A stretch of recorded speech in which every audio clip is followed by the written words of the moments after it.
Welcome to a very special episode of the Biometric Update Podcast. The issue of a national digital identity for the UK is a rather sticky wicket. How much of a digital ID scheme should the government control? What's the role for existing identity providers certified under the government's Digital Identity and Attributes Trust Framework? And what about privacy concerns and public opposition? I'm your host, Joel McConvey, and on today's show, I give the floor to BU Managing Editor Chris Burt to moderate a civil discussion about digital ID, featuring David Crack, Chair of the Association of Digital Verification Professionals, and Alexander Iosad, Director of Government Innovation for the Tony Blair Institute. Thank you very much, Joel. And I also very much want to thank our guests for today. We have with us Alexander Iosad from the Tony Blair Institute. How are you doing, Alexander? I'm great. Thanks, Chris and Joel. It's great to be here, and I really look forward to the conversation. Us as well. Well, thank you very much for joining us. And thank you also to David Crack, who, in addition to leading CDD services, is also the chair of the Association of Digital Verification Professionals. How are you doing today, David? Very good. And thank you guys for hosting us. Alex and I spoke a while ago, and we felt that we wanted to have this conversation. So it's great that you're hosting us. Thank you very much. Well, you're very welcome, and we're honored to be thought of in that way. This is obviously a very important topic, and important for people in the UK who are concerned about the direction of the country's digital identity plan, for people who are concerned about the issues related to immigration, public service delivery, all sorts of different things, but then also important for the digital identity industry more broadly, right? And very also important for people who are interested in digital identity all around the world, because the UK is one of the countries really taking a prominent, let's say, position in the development of digital ID. So we've got a lot to get to today. So without further ado, I'd like to just start things off by asking you, David, how did we get to the current push for a digital identity in the UK? Well, that's a really good question, Chris. I think one of the things that we wanted to cover off in this debate is that when you see the debates in Parliament or the Home Affairs Select Committee or even on the TV, they're not really getting to the issues because it's digital ID bad, or like Alex just trying to argue his point alone. So I don't think that really brings out the subtleties and the differences that are going on here, because it's not really about are you in favour of digital ID or not. It's what digital ID system is actually going to work for you, right?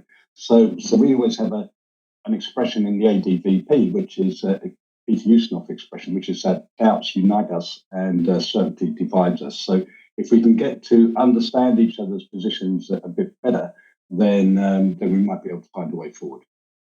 So let me go straight to answering your question, then, Chris. I think this year is a story of two different types of digital ID. So last year, when we had our AGM, ADVP, if you told me that the Data Act was going to be in law, the ADVP would have the majority of certified providers as its membership, that digital ID would be on the front pages of newspaper, and we would be in the Cabinet Office meeting the Chief Secretary.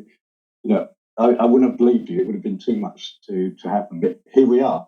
And it's a question almost of be careful what you wish for, because the debate that's happening at the moment is not necessarily the debate that we would want to have as an industry. So I think where we're coming from is that it's taken a long time for the trust framework to come into law. And it was after the Verify project collapsed in the UK that this came about. And it was really pushed by the privacy lobby, what we have now. So it's taken a long time to construct this. And it was across both administrations, the Tory administration and the Labour administration. And obviously Labour brought it in. So there's a lot of build-up, and we were delighted when the Act went through. But then, of course, from our perspective, things slightly went off the rails a bit because, Alex, Tony Blair report came out, then the Labour Together report came out, and then obviously the Prime Minister made his statement. And that sort of shifted the noise away from where we are. But, the things I would just like to land, Chris, before, handing over to Alex is that, we're up and running, right? I think there was something that you covered in your articles the other day about the UK lagging behind. But we actually have a really thriving industry in the UK. So we're doing 5 million right to work checks a year. We're doing over 2 billion ID checks if you include the age checks. So that's an export as well from the UK. We're maintaining 11,000 jobs.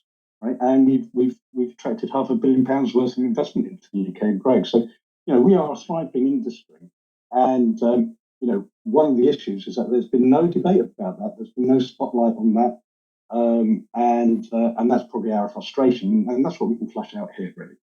Absolutely, that's what we're here for today. So, Alex, how would you characterize the current push for digital ID, and to what extent does it align with David's characterization? I would say that, as David said, this has been a long process, and the consultation around what became the trust framework was incredibly thorough. We participated in this as TBI in its early days as well. So it has been a process both for David, for ADVP, for its members, one that has led to what is in many ways a world-leading framework that certainly codifies a lot of really good practice around digital identity verification.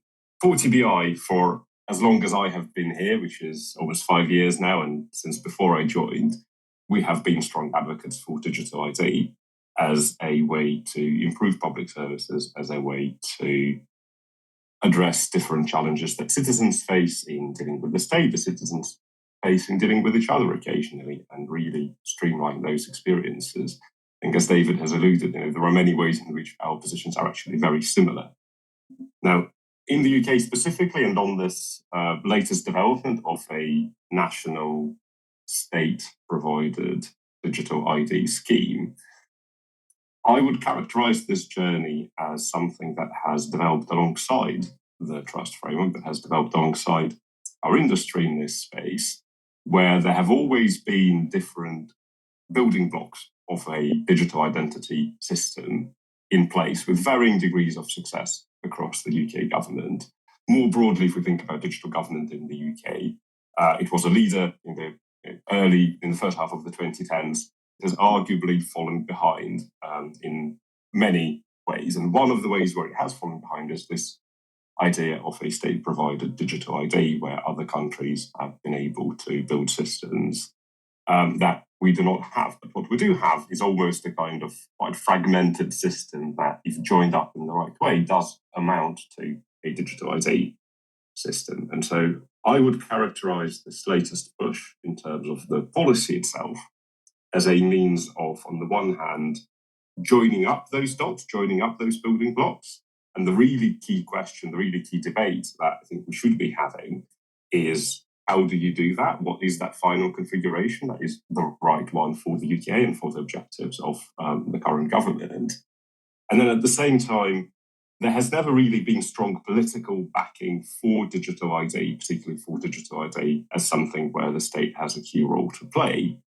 It has been a policy issue. It has been one that has received attention in specialist quarters, but it never rose to the level of prime ministerial attention. And as David, I think has suggested, there are pros and cons to that happening, and we see them playing out in real time now. But from our perspective, it is this type of real priority and attention that drives the debate. And that means that we can have that really public, really important debate. And that ultimately, I think, I'm an optimist, will result in a system that serves the needs of the country really well. Good. Well, in the interest of working towards that, the agreement that on what that system should look like, I'd like to turn that back to David in terms of the point that Alex just made about the key question being about how to join things up and what that looks like. David, can you just quickly, give a response to that and the idea that this pushes about bringing a parallel system alongside the DIATF? Yeah. So the point that Alex is making in the way that this is happening in other countries and the UK is slipped behind because the resistance that has happened to this historically over the last 20 years. And I think that's actually really the nub of it. Okay, so we're not talking here about whether or not we should have digital ID. It's what type of framework, how it should actually work. Now, there are deep cultural reasons why a national ID scheme goes against the culture inside the United Kingdom. Right now, there is a view that if we explain this more, if we explain it better, and we say it's not a threat, people will come round. Right? But I don't think that's the case, right? Because we're dealing with deep culture that goes against state intervention into private affairs, and this is not something that's just been knocking around for the last 20 years, or even since the Second World War. But it actually goes back centuries. And it's fundamental to the culture, and it's not something that really citizens of the UK are aware of until something like this happens, and then the debate magically unites everybody. So that Westminster Hall debate, you had people from what would have been considered the extreme left and the extreme right asking supportive questions of each other to go along. And in Northern Ireland, it's united all the parties over there. So it's had an effect bringing everybody together, but probably not in the way that Alex would like. And I think that's the thing. This is not about the technology.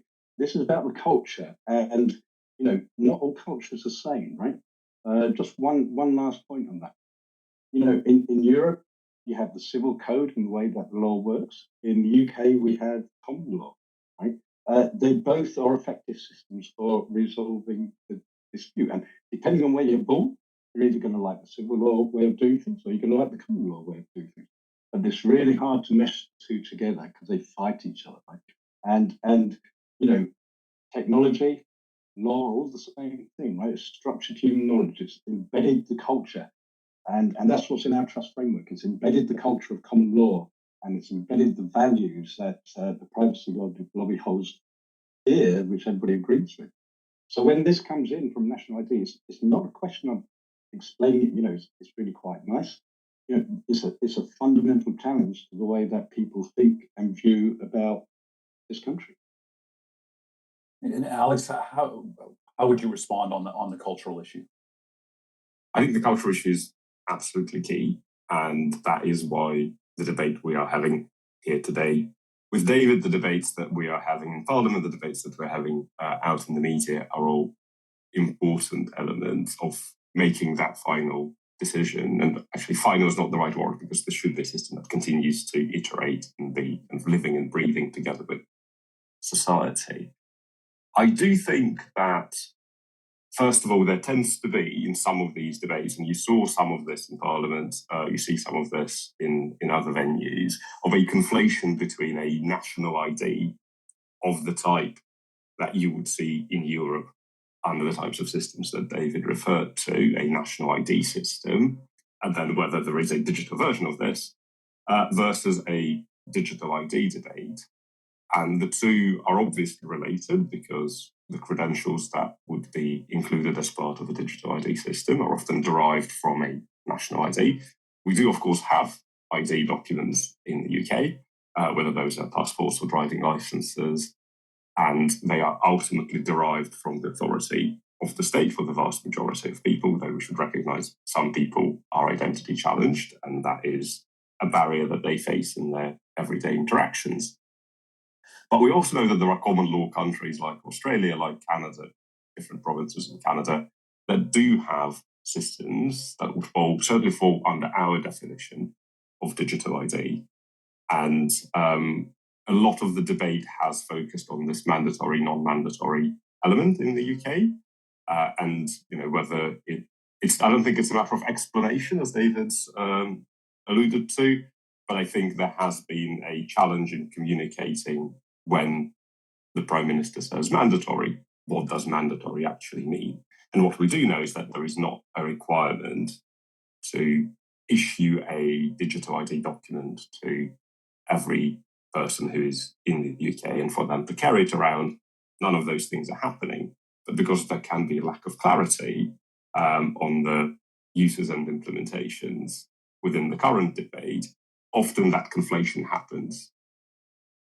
The other thing I do want to say is, obviously, we have seen a fairly robust public response to the announcement, and we have seen these debates in Parliament. To David's point, yes, we have seen members of different parts of the political spectrum agreeing with each other. So the horseshoe theory has proven itself correct in this sense. But you also do have members of Parliament, away from those extremes, who have stood up in favour of digital ID, who have raised legitimate concerns, and those are the types of questions that need to go into any kind of reasonable implementation, but have also recognised the potential that it has to improve the day-to-day lives of citizens, of residents in the UK. And even in the public right now, we see that while there has been a shift, according to the research that is available in public opinion around digital ID, it hasn't been a totalising no. It is still more than a third of the public in support of this scheme, even with the lack of clarity that exists. Less than half of the public saying that they are definitely opposed to it. And I think that is the debate that we need to have, is for people to make up their minds as we figure out collectively what is the right fit for our culture, what is the role of the state, what is the role of the private sector in the delivery of those benefits, where we think we will see more movement in public opinion as well. Yeah, I think it's fair to expect more movement in public opinion. Definitely seems like a dynamic situation. One thing, just to put in my quick 2 cents here, on the part of the committee debate, Westminster committee debate the other day, my impression was that many of the comments do not reflect any digital identity system anywhere in the Western world. So on that note, that kind of leads us to the clarity issues which you both raised, and I guess central to that is the question of what exactly the government's role is in this system.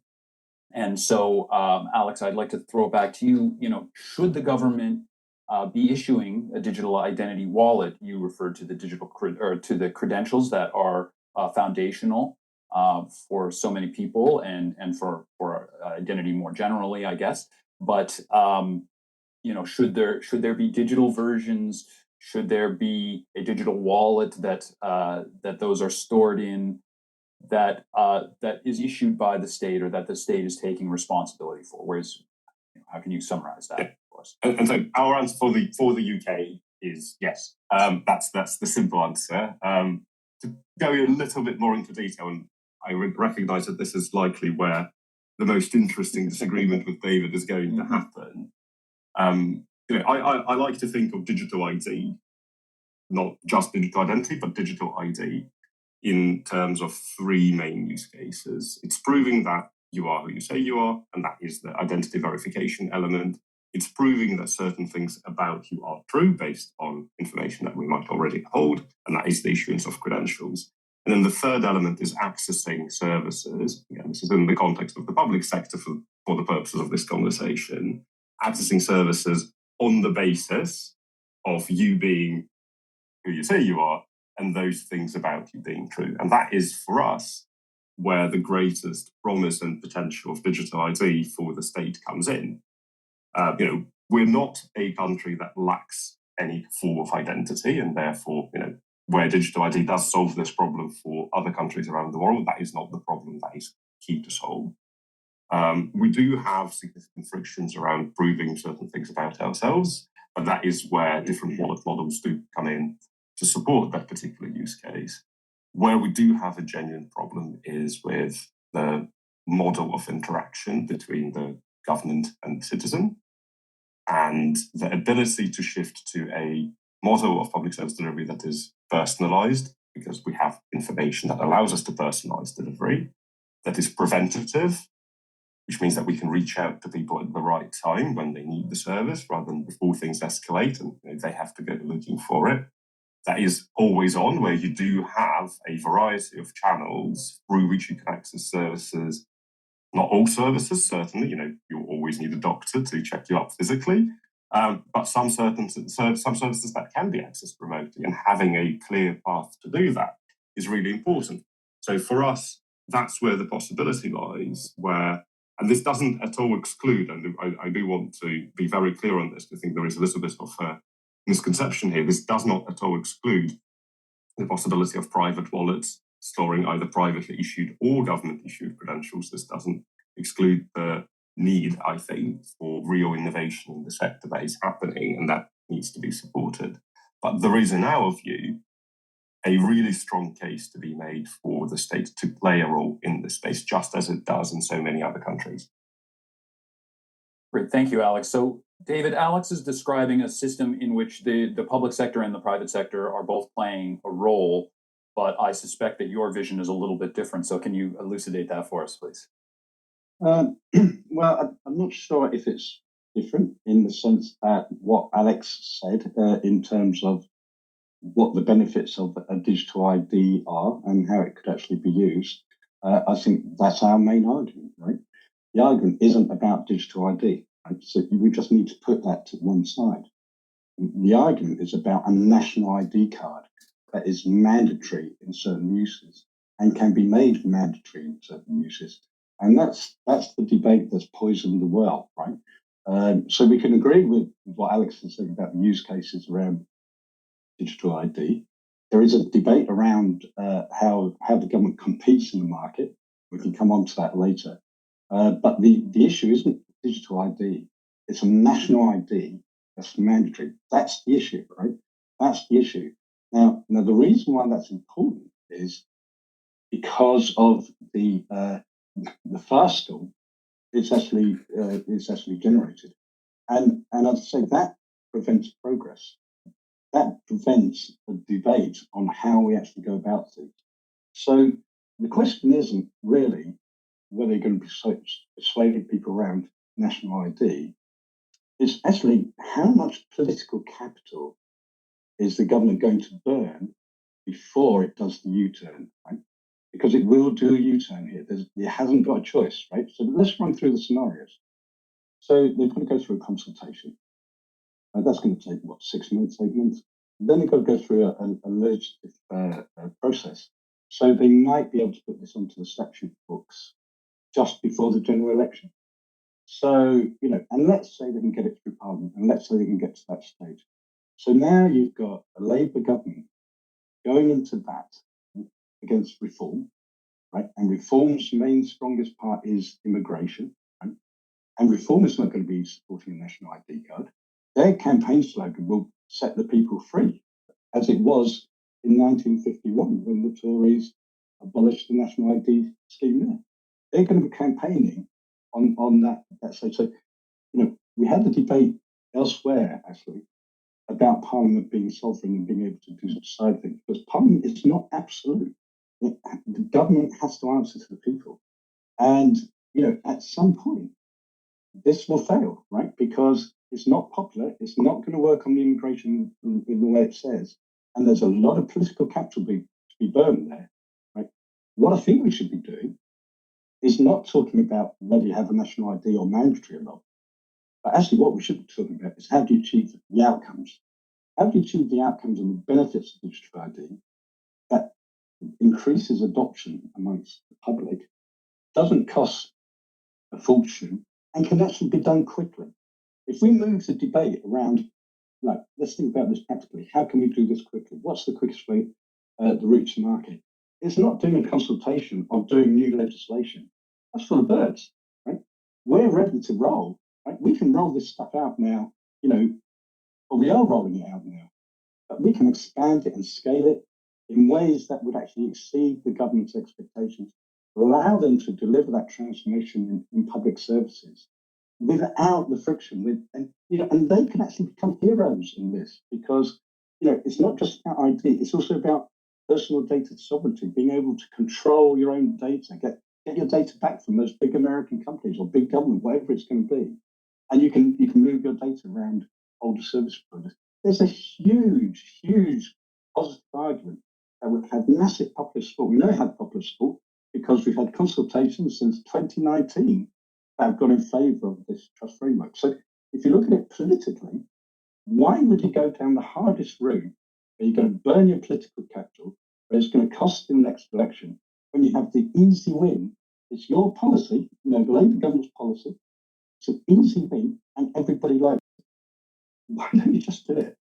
Okay, well, let's throw that back to Alex. I mean, David is reframing the question somewhat in terms of can and will the government be issuing the platform that houses this ID. So the first thing, I feel compelled to point out that I'm not the government. I don't work for the government. So take these very much as my conjectures here. I do want to pick up on one thing, and David, you almost slipped a little bit into the ID card part of this debate. I think this is where it's really important to separate the two. And I know you will agree with me that ultimately we're not talking about introducing an ID card. We're not talking about introducing a mandatory document that people have to have. There is one part of this debate which is about a specific narrow use case which the government has decided and has announced would go via a digital ID channel. And that is the existing right to work check. And that is where a lot of the political debate around immigration has come in. Now, if you followed at all the debate since the initial announcement, while there remains a plan and a discussion around how do you use digital ID to deliver more secure, more consistent, more resistant to identity fraud and other challenges, right to work checks, that is still part of the debate. But what the government officials, what ministers, what members of parliament during the debate have increasingly picked up on, and we very much welcome this, is precisely the story of how does digital ID change the way that we interact with government for the better, that kind of third layer of what I was describing in my earlier statement. And I think in terms of that debate, there is a political case to be made for embracing digital ID, for delivering it. I would assess the chances of the timeline that David has outlined as certainly not outside the realm of possibility. And if we look at how things have been done in the past, I think there are some assumptions here that are reasoned and grounded. But if digital ID is a political priority, which is what it seems to be, then two things are true. The government is motivated to move quickly. And I think that's where there's a real opportunity for the private sector to be constructive and to work in partnership with government. And I'm hearing this coming from David now as well, to say there are parts of this infrastructure that we are here to help deliver. Now, to me, this comes back to these questions of what are the different building blocks and how do we combine them? The second element of this is if government is motivated to move quickly, then the possibility is there for a lot of those building blocks to be connected up quite quickly, because we know that the government has been working on a wallet app for a while, and it is very much in the pipeline. We know that as part of the Labour government's push for a better digital government, there is a requirement that public sector data sets should be interoperable. They should be able to issue credentials. So again, those building blocks are there. So I don't think it is a debate about mandatory national ID. It is a debate about digital ID, as David has also recognised, and how do we deliver that in a way that is visible, in a way that is different in some ways to previous failings of digital delivery in government, and how can government and the private sector work best together with a shared mission, a shared vision of what we're trying to accomplish to drive that success. It sounds to me like, David, your part of your response there would be maybe hand over the steering wheel is how we can best work together. What would you say? Well, that's a very eloquent way of saying that, Chris, and I might adopt that and reuse it. So, thank you. So you know, we're practical folk right here in the trust framework. Like, this is all about outcomes, right? And Alex, I know you don't speak for the government, right? And it would be great if we could actually have government ministers get involved in this type of debate, but it's really, really technical. And I think one of the things that we saw from that Westminster Hall debate is that a lot of MPs struggle with what any of this stuff is. But whether we like it or not, the well has been poisoned. The well has been poisoned, but it was primed to be poisoned, right? You know, you said in your own report, Alex, that going down the mandatory route would be a high risk thing for the government to do, and unfortunately, they did use the M word, right? So that's really difficult to unwind, and what that does is it throws the suspicion here that infrastructure is being created that will have other purposes to it, other means to it, and it, you know, and the truth of the matter is almost irrelevant, right? Is you're dealing with people's fears and suspicions, and that's deep cultural issues that we're talking about there. That's why it's you know, as before, it's just a question of when, back down, and how much political capital you're going to spend. That's the hard road.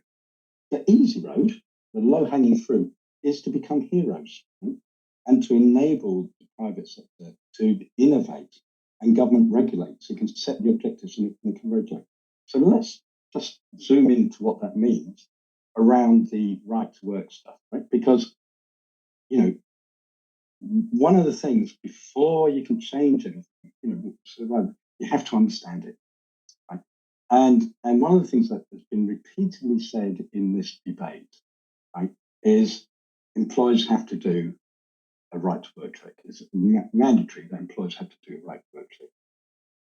And for a start, that's completely not true, right? And right there is where it goes wrong. It's illegal to employ people that don't have a right to work in the UK. If you're found to be doing that, your defence is that you have done a right to work check to the standard that the government has required, or you've used a DVS supplier to do that. That's your defence. But it's not mandatory to do the right to work check, right? And it's a fundamental principle of the right to work regime that citizens can choose how they prove right to work, right? They can use a digital identity, they can use a passport, or they can bring along a birth certificate or whatever it is. It's the citizen's choice to how to do that, right? So once you start moving away from those things, you brought up all those fiery dragons that reinforce the opposition to it. But there's another way to solve it, right?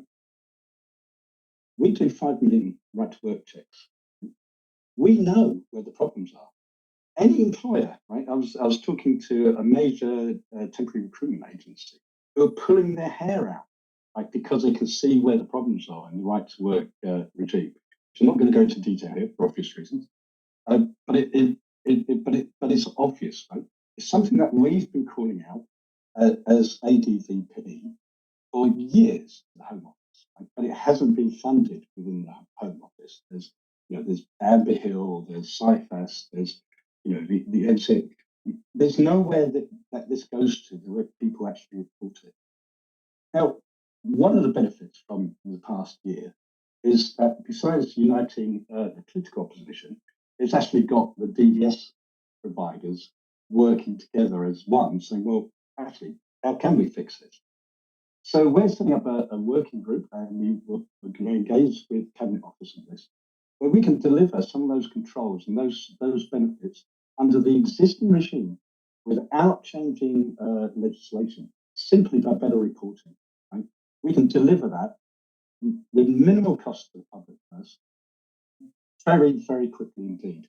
So that's an example of the difference if you focus on the outcomes as opposed to almost an ideological thing, saying, well, it's got to be a government national ID. It doesn't. We can deliver that. We can deliver it now. We can deliver it quicker and cheaper. So why wouldn't you do it? Okay, well, I do want to get into the choice of credentials issue, but I want to just throw that back to Alex really quickly, just sort of a 30-second response to David's point about, the well being poisoned at this point, and the sort of, David's setting up a split, kind of a fork in the road, right? Do you agree with that position? And yeah, how would you respond to what he just said? Yeah, I think what David is describing would, first of all, I suspect, be welcome and isn't incompatible with the existence of a national digital ID.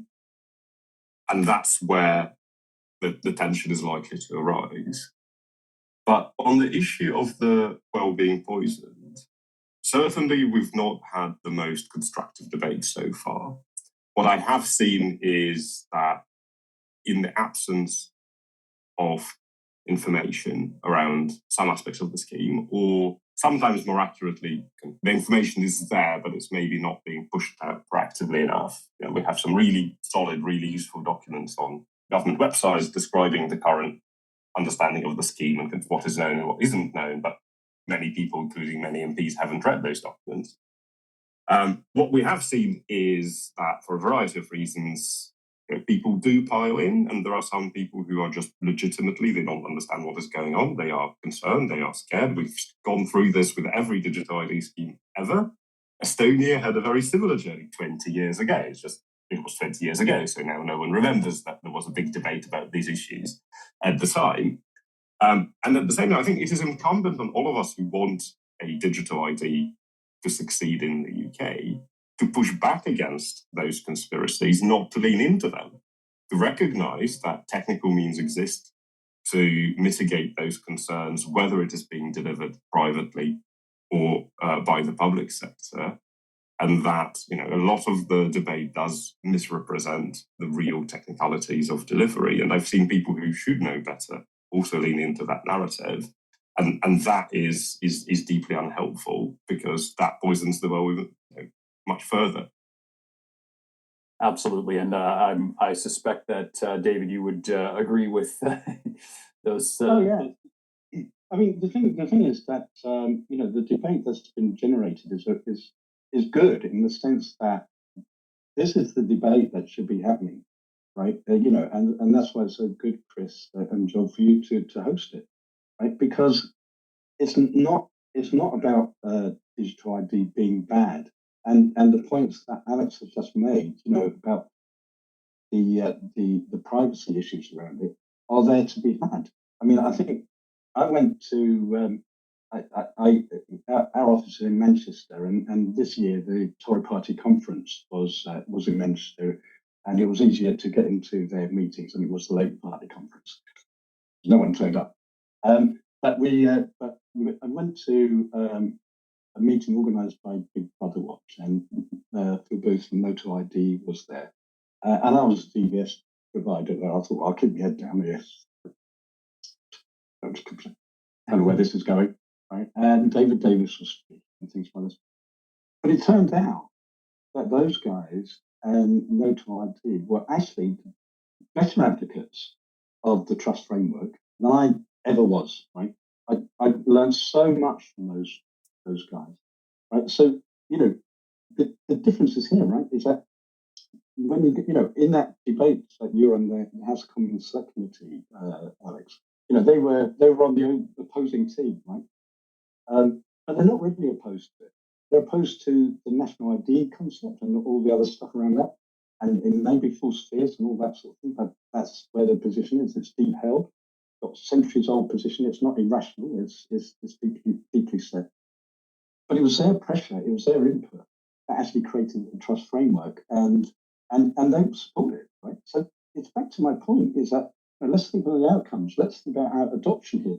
There's a winning argument for the government to lead this, but you don't hear any government minister shout about or explain how wonderful the DBS trust framework is.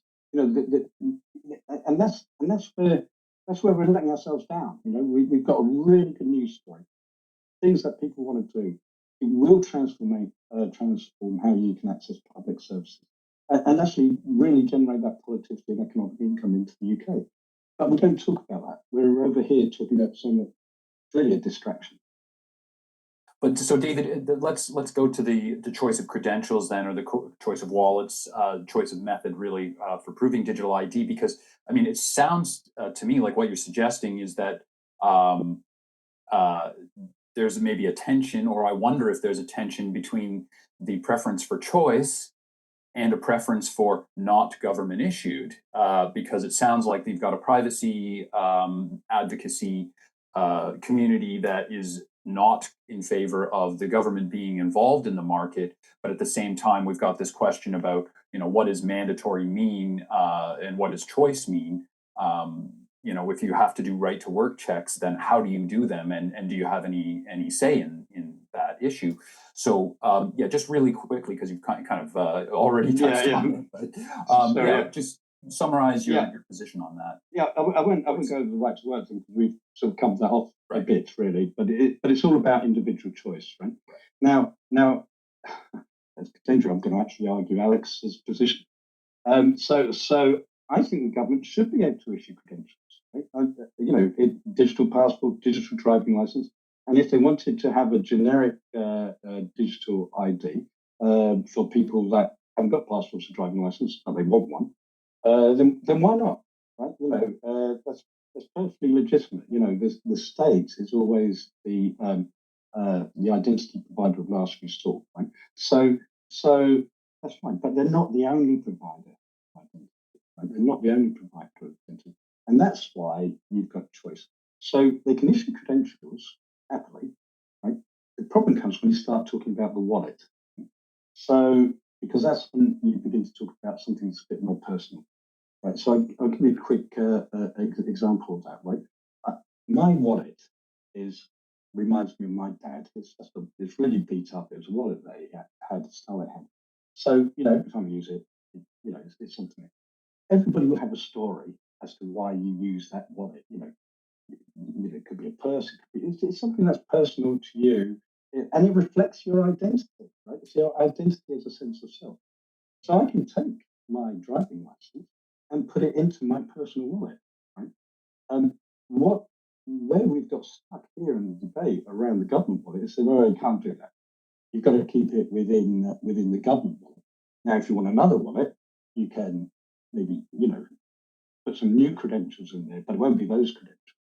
And the reason why that debate's happening, right? And again, this goes to the nub of looking at the outcomes rather than the ideology, right? If you say that the government credential can only be in a government wallet, and only the government wallet can access public services, you're creating a monopoly, and that's not good, right? That's not good for anybody, right? And the government will do that because it has to justify the spend, but it doesn't need to do that. It can issue a driving license, it can issue a passport, and we can have it in private wallets. We can mix it up a bit, right? And the market can innovate that. It would just be as secure and it would just be as good as anything you get from a government-issued identity. But, it's a bit like when we used to have post office and we used to have all the same phones. And I remember, being old enough, when the law changed and all of a sudden it's like, well, I became the other phone providers. And for me, it's like, why do I want that? But the idea now that you would have a government-issued phone on the end of the wire in your house would be laughable. And it's the same here with digital wallets and personal data sovereignty. It doesn't have to be government-issued. Government-regulated, targeted to transform services in the way that you're talking about, but it's the market that innovates in ways that we can't even talk about here because we don't know. That's the nature of innovation. But we can see with the trust framework, with the suppliers that we've got, that that market with the right targets can deliver quicker, cheaper, and in ways that are unimaginable if you're doing it centrally. Okay, well, so I guess that, Alex, that gives you kind of a couple of options in terms of, do you want to defend the government issuance of a digital wallet? What about the the provision of certain credentials just to certain wallets. What's your take on those issues?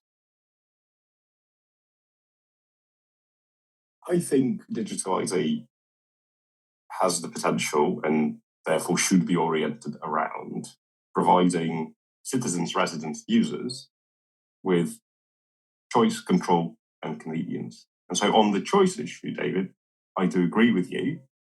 I believe that government should allow for a variety of options that are available to citizens. And we can have a mixed economy. I think that would be my point. In education, we have state schools and we have private schools. In healthcare, we have state hospitals and we have private hospitals.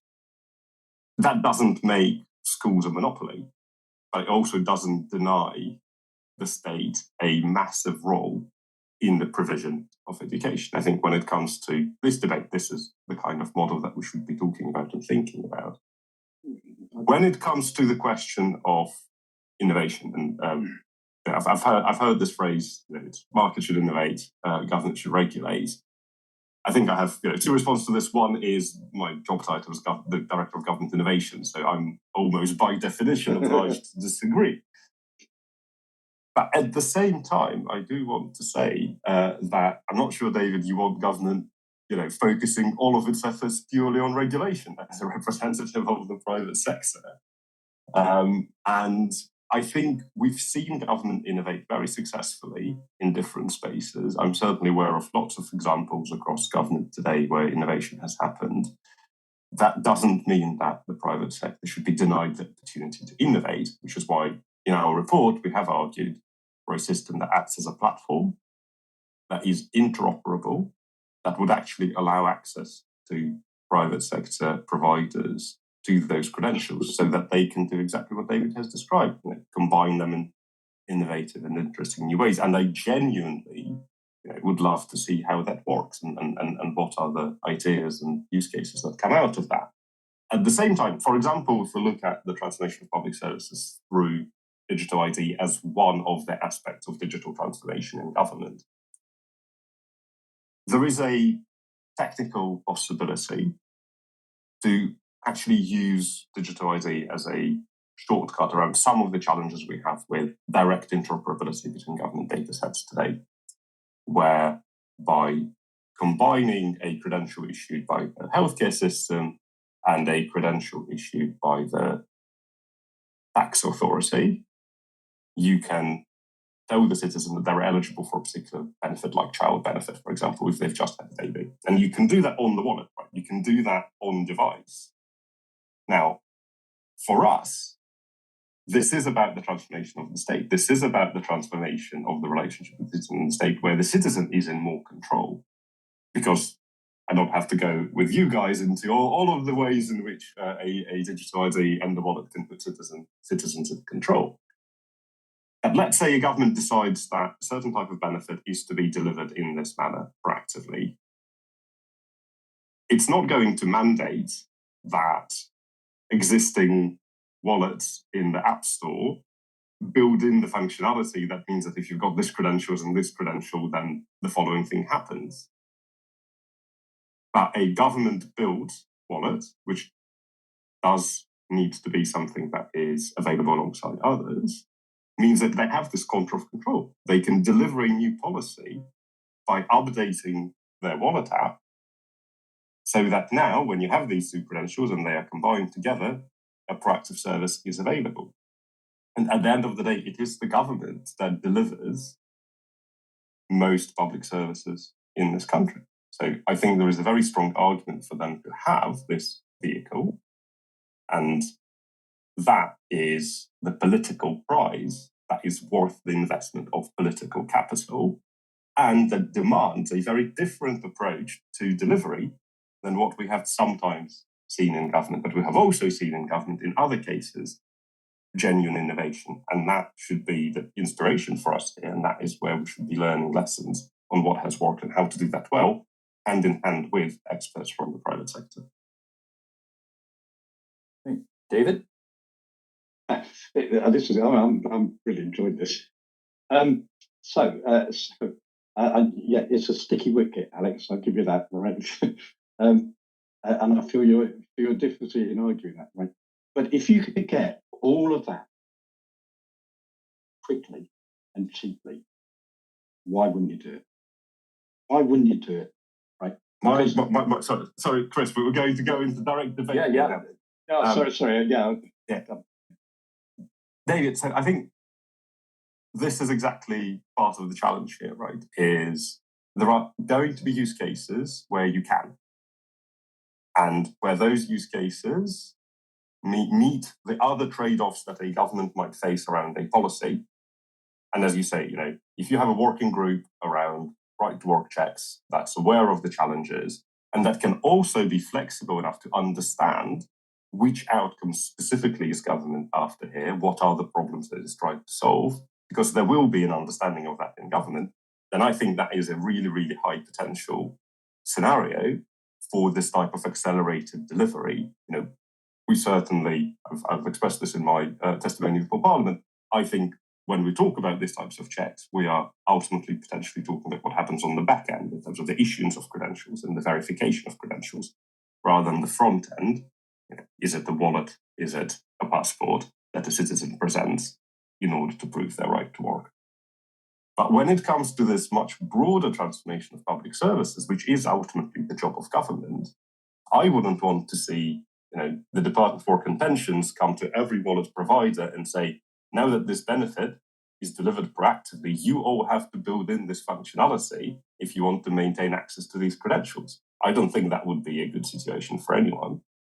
I think, therefore, if government does want to use digital ID to transform how it delivers public services, there is an argument to have a government-run wallet, app, whatever you want to call it, while providing access to credentials, whether document credentials, passports, driving licenses, or credentials as facts about an individual, providing access to those credentials to the private sector, so that under the trust framework, which I completely agree with your assessment of, they can combine them in all sorts of innovative ways. David? Okay. Okay, so let me pick up on that, right? So you have to argue that. I know you have to do that, right? Because that's the job title. But the argument I'm putting here is what works. What's going to get those outcomes? What's going to deliver that quickly? The UK is in a poor position because of decades of underinvestment, right? So how can we get there quicker? How can we get there faster? How can we do it without breaking the bank, right? We don't need to spend 2 billion or whatever the number is going to be on doing the type of infrastructure that you're talking about. And not only do we not need to do that, it's a highly inefficient use of resources for this reason. The digital ID and personal data sovereignty, which we haven't spoken about, because it's really another debate, and it's actually about personal, literally owning your own data. And you can't own your own data unless you have a digital identity. And I should be able to control who has access to my data, even government. Right?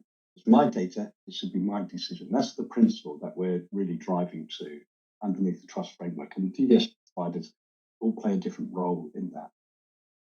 The argument that you're putting forward there, Alex, is really based on an organizational centric view of the world. The government has the data, the government has to do this. What we're arguing here is that's not the right architecture. If you had a whiteboard and we were coming down, out of nowhere, you wouldn't draw a system where I put my address. I'm going to put my address in 40 different organizations. I'm going to have to maintain my address in 40 different organizations if I move house. You're just going to put it into your data store, right? And then organizations are just going to have a token to access that, and they need to, right? You can architect it this way. We've got this way of thinking around this organizational centric way because of history. The point of the trust framework, and this is what's so great about it, is it fundamentally changes citizens' rights. It fundamentally changes the control that people have. It changes the balance of power, right? Because it puts citizens in control of their data. They don't become manipulated by big organizations. Now, if you agree with that vision, which I really think you should, actually, if you agree in that vision about empowering, the trust framework and the DVS providers are up and running, they can deliver that stuff. But that throws a different challenge back to government and also to business, right? Because it's not the front end that's the issue. It's not the digital ID and the personal data stores that's the issue. It's the re-architecting of all those back office systems that we've talked about. That's huge, right? That is massive, right? So it would be a better use of resources if, and this is just about practicality. It's not about ideology. It's just about practicality.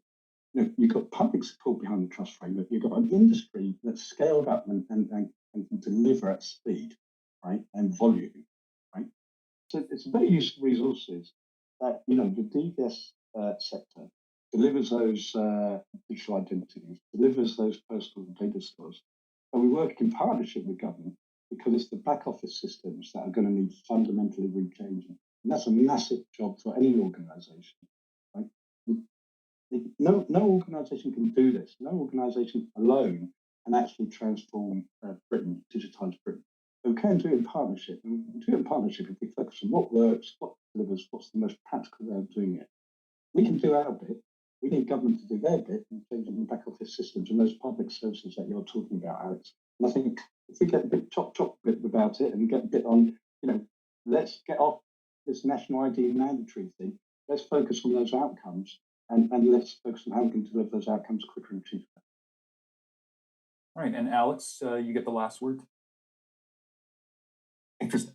Again, look, I think throughout this conversation, we would have seen that David and I agree on a lot. And where we do disagree, it is productive disagreement. It is disagreement about the best way to deliver the best outcomes. Now, I do want to go back, Elizabeth, and say on the cost issue, the department said they don't recognise that particular figure. But they actually had a very good reason for why they don't recognise the figure, which is the technical architecture hasn't been decided on yet. So there can't be a figure attached to the technical implementation. And at the same time, I think this is also really important.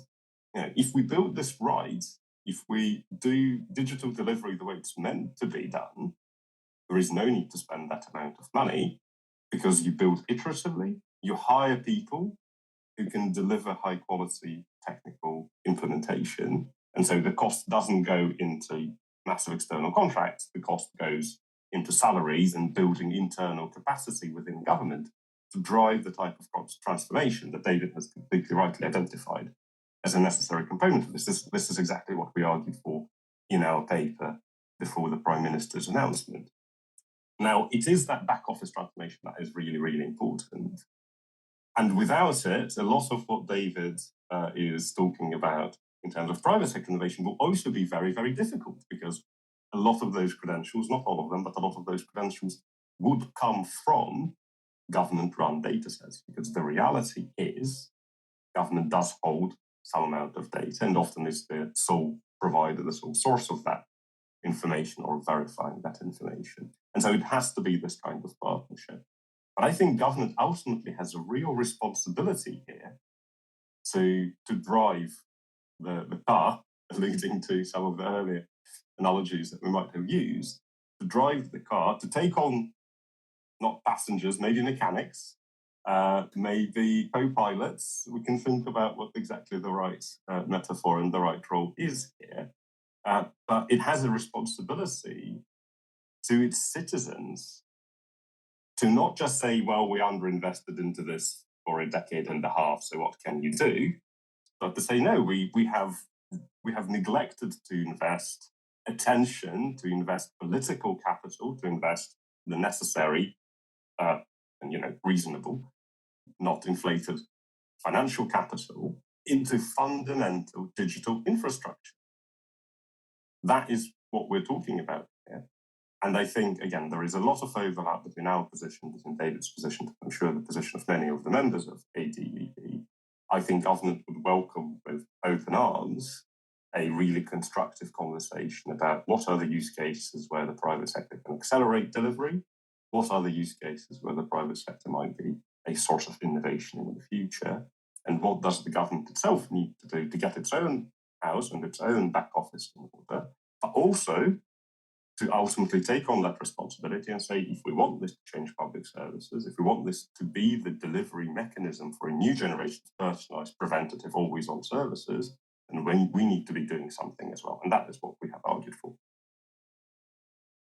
Very good. I guess we will find out fairly soon the extent to which the government is listening to the members of the ADVP and all the various stakeholders, as that consultation is coming fast. And hopefully that consultation can be a little bit more productive and a little more, let's say, on topic, given the input from Alex Iosad with Tony Blair Institute and David Crack with the ADVP. So thank you, gentlemen, again, very much for joining us and for sharing your thoughts.